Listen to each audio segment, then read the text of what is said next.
Welcome, witches. I'm so grateful to see you pop by today. Park those nasty old brooms by the door, because now the witch is in.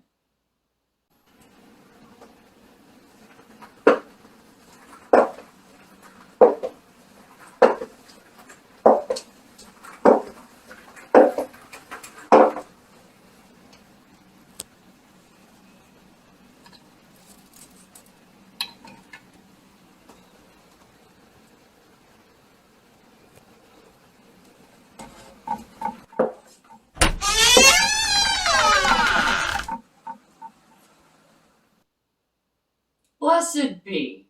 I'm Amelia Noir, and I'm here to share with you my knowledge and experience on all things witchy, like spell casting, potion making, and kitchen witchery, to name a few. So if that sounds like your cup of witch's brew, then I highly suggest that you like, subscribe, and hit that notification button so you don't miss any witchy content.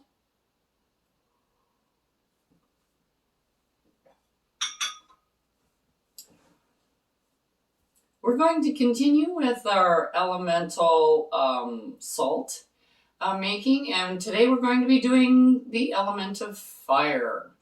Now, fire, of course, is red. So I have some red food coloring. I have my empty bottle.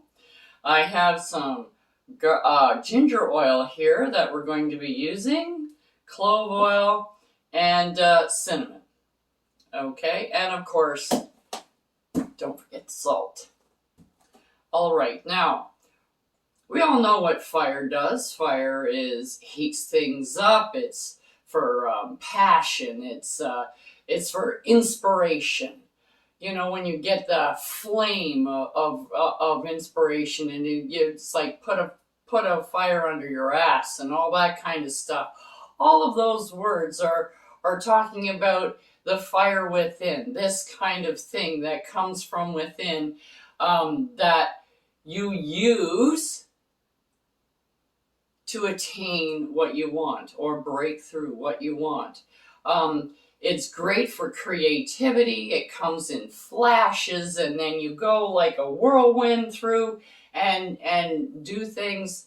And it's also great for protection because nobody is going to be walking through a fire to get at you. So yeah, if you put up a line of fire, you're protected. It's great for protection and courage because you get that inspiration, that courage inside of you, and nothing can stop you. You are going to do what you need to do, and that's all there is to it. Nobody is going to stop you or change your mind. It's also good for breaking through barriers and blockages, and it's also can help you with overcoming your fear. It can burn that fear right out of your DNA. So if you use that mirror to ignite your passion, you want motivation. If you're sitting there going, I just don't feel like I have any energy. I don't feel like doing anything. I just, whatever.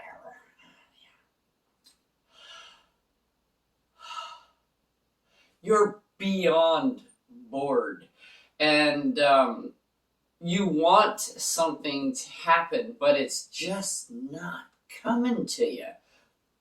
Use your fire mirror to get that inspiration, to light that fire under your ass, to instill the fire in your heart, to find that creative outlet that is going to drive you to greatness. And I'm not kidding when I say this. Everybody in this world has a gift.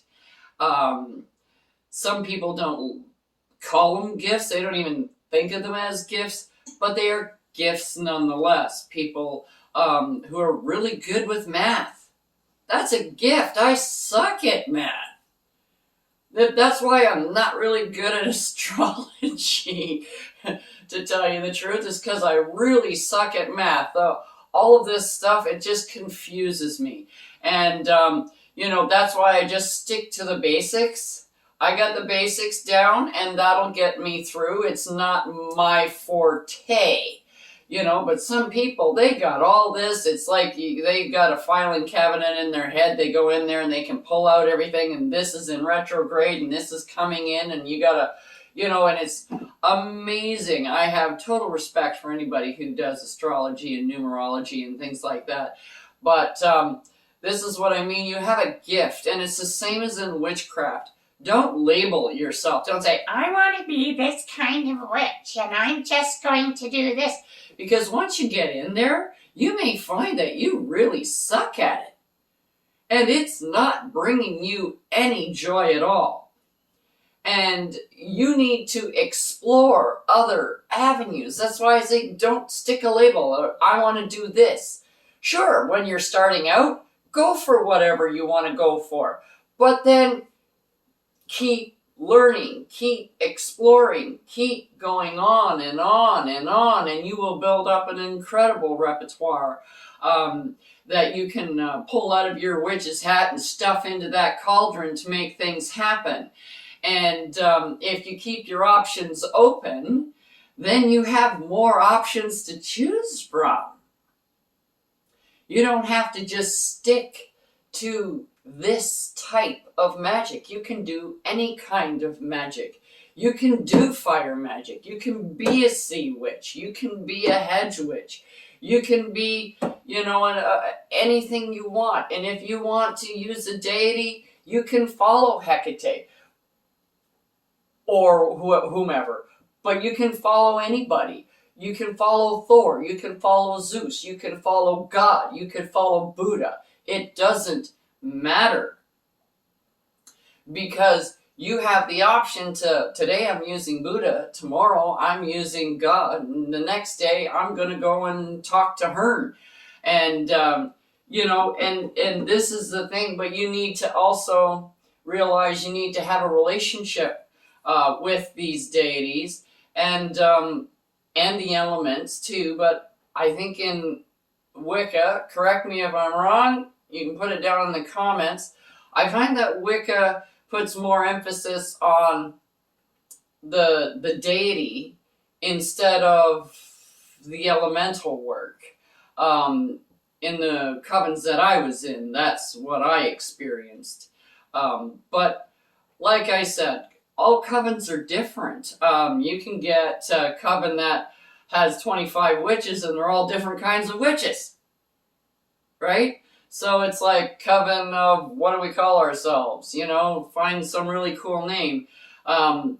Because everybody's different. And you can, I love those covens. Those covens are perfect because you can learn so much from a coven like that.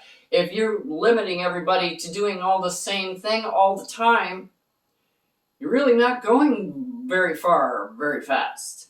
But if you've got somebody who is a hedge witch, and over here you have a sea witch, and over here you have a moon goddess, and over here you have somebody who follows Isis, and over here you have somebody who follows Satan, and over here you have somebody, and then you get them all. Okay, you're running the show this week, and you're running the show next week. You can learn so much from other people.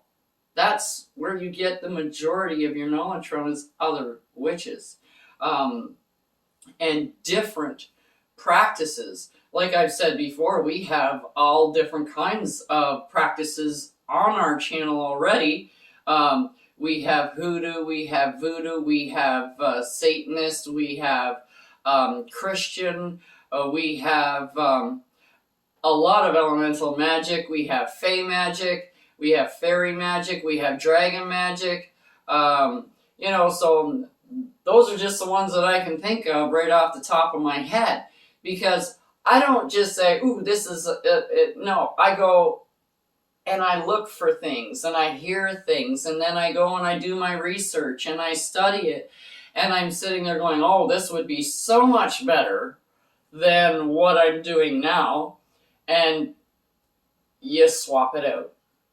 And now this is my new favorite thing for that particular type of spell. But anyways, let's get on with making this. So this is my homemade ginger oil.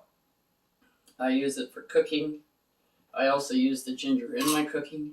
Makes a really nice gingerbread. And I'm not talking about cookie gingerbread. I'm talking about bread. Ginger in the bread. It's wonderful. It's really good. Especially pizza dough. You can put it in pizza dough too. It gives you a nice taste of the pizza dough. But since I use this for cooking, I'm using a nice sterile pipette here. 1, 2, 3, 4, 5, 6, 7, 8, and 9. So that I don't get any contamination in my oil. There we go. And now we'll put in some cinnamon. 3, 4, 5, 6, 7, 8, 9. And our clove. Here we go. Don't slow me down. I take too much time talking. There. Okay, now that all of our oil is in there, I'm going to put in 3 drops of red. I think that ought to do it. Okay. Don't forget you got to put your intent in here. So you put your intent in for passion, intuition, courage, breaking down barriers, overcoming fear, protection, and the like. And now we're going to fill this half up with our salt. And you can also use a combination of salts. Like if you want to use a little bit of this salt, a little bit of Himalayan salt, and maybe a little bit of sea salt, you can totally go ahead and do that. Like, that's fine.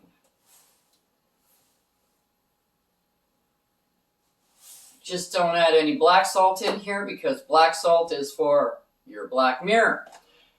And we will be, I already have done a video on black salt, and I will be linking that in the little suggestion box at the end of the videos for salt, so you don't miss out, because we are going to be doing that bonus black mirror at the end of this. I kind of figured, well, hey, if we're doing mirrors, might as well do a black one too.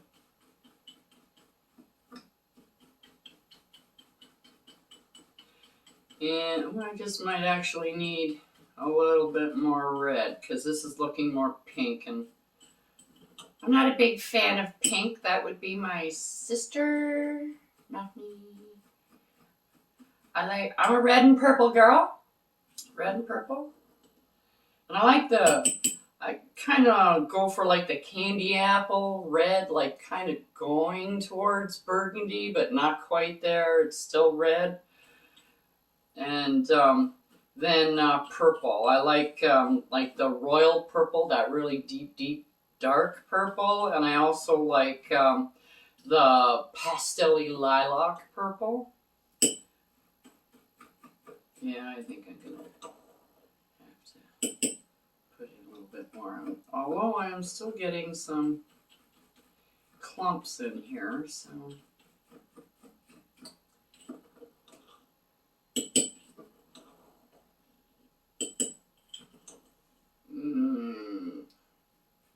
Yeah, I think I'm going to put in another couple of drops so it's not pink. It's a little bit brighter. And you don't want to put too much oil or too much coloring in it. You're not trying to turn this into mud. You don't want it to clump up or anything. You want it to be free-flowing the way it already is. You just want a little bit of essence in there to help you out in your magic, to get some correspondences in. So when you're working with your mirror, it'll make things a little bit easier for you, so you're not struggling. A lot of people don't use mirrors. They're afraid of mirrors. They've heard a lot of bad things about mirrors. And it's the same thing. It's like, don't go play with fire. But if you know how to use fire, it's very, very useful. It cooks your food, it keeps you warm, it heats up your water, so that, you can do things with it, have a bath, cook your food in it. Make that wonderful cup of tea in the afternoon for tea time. It's a wonderful, wonderful element. It's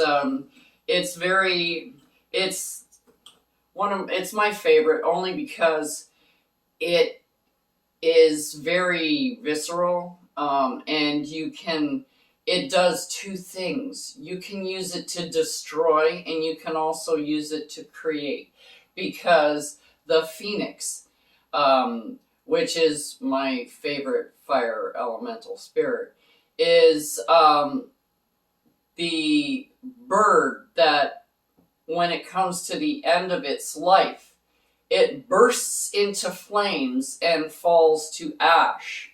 And from that little pile of ash, a new phoenix is reborn. It rebirths itself. So it is a continual life cycle for the phoenix. And phoenixes are extremely fierce, but their tears heal. They heal anything. Doesn't matter what it is. They'll heal it. Okay, I think that's pretty good. It's a little bit darker than pink, but not quite red, but I think it's still okay.